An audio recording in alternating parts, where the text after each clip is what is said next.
Hello and welcome to Question Time. I'm Benga Ashiru.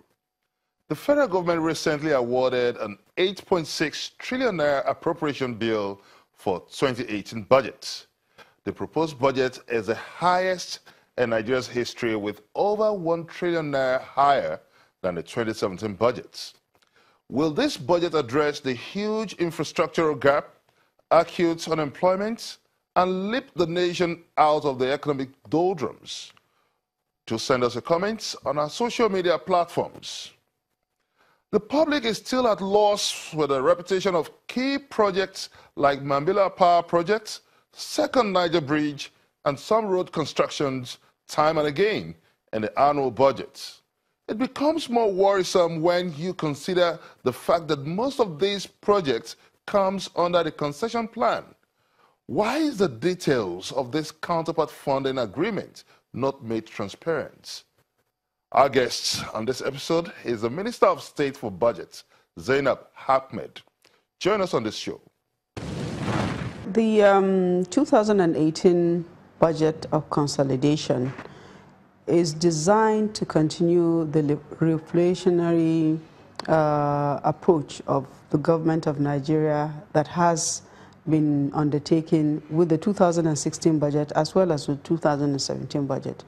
It's one of the means that we adopted to pull the economy out of recession is to spend in the infrastructure sector, to spend specifically in areas where there is a large potential to create jobs.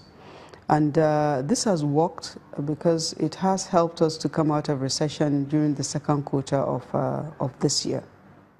From the data emanating from the proposed budget, we have a situation where the capital expenditure is far less than the recurrent expenditure. We have a capital expenditure of 2.4 trillion naira and a recurrent expenditure, which is essentially overhead costs and salaries, of 3.4 trillion naira. There is a wide margin between this, and experts are not comfortable that are we just spending and not actually investing on key infrastructure? Well, over years, we have been spending more and investing less. And what we've done since we started working is to increase the investment in the form of increasing the capital spend. The 2015 budget, for example, had a capital spend of 15% of the budget. We took that up to 30% in 2016, also in 2017. And this year's budget, the capital spend is also 30.8 trillion, 30% of the budget. Our aspiration is that over time, we should be increasing the capital spend up to the point when we have equal spending or even more, because that's the only way we can have growth that is sustainable as a country.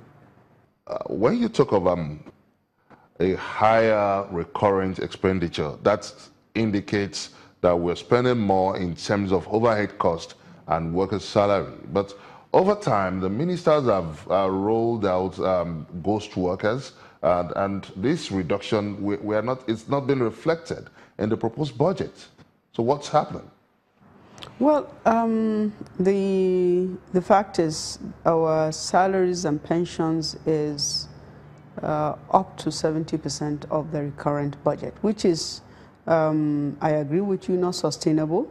But we also made a commitment that despite the fact that there is a large number of workforce, that considering the economic hardships in the country, that there will be no job losses. So we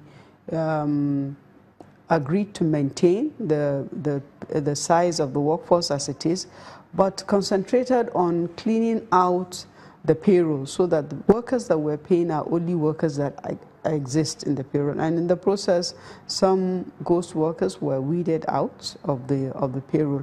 But we also found a situation whereby staff were being owed promotion arrears and other claims that are the right of staff were being owed. And in 2018 budget, we decided to address this headlong and bring this provision for this arrears and start paying them. Also, there is still a lot of pension arrears, and a lot of effort is being made to make provisions for these pension arrears and also to pay them. So these are obligations that government, which is a continuum, has built up over time, and we're trying to address them.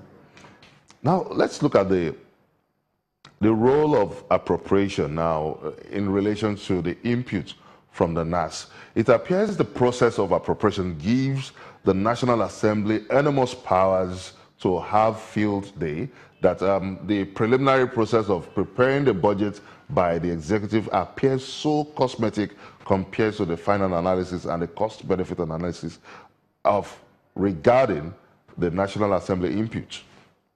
No, Mr. Ashiru, I don't believe that the role of the executive is cosmetic. The responsibility of preparing budgets for the nation is dual. The executive has a responsibility to prepare the budgets, and the legislature has a responsibility to review what has been submitted by the executives, and they also have the authority to make improvements and then pass it into law. And even the passing of the budget into law is a dual responsibility. The legislator passes the budget, and then the president has to assent to the budget. So it's dual. There is no gainsaying that one party needs the other.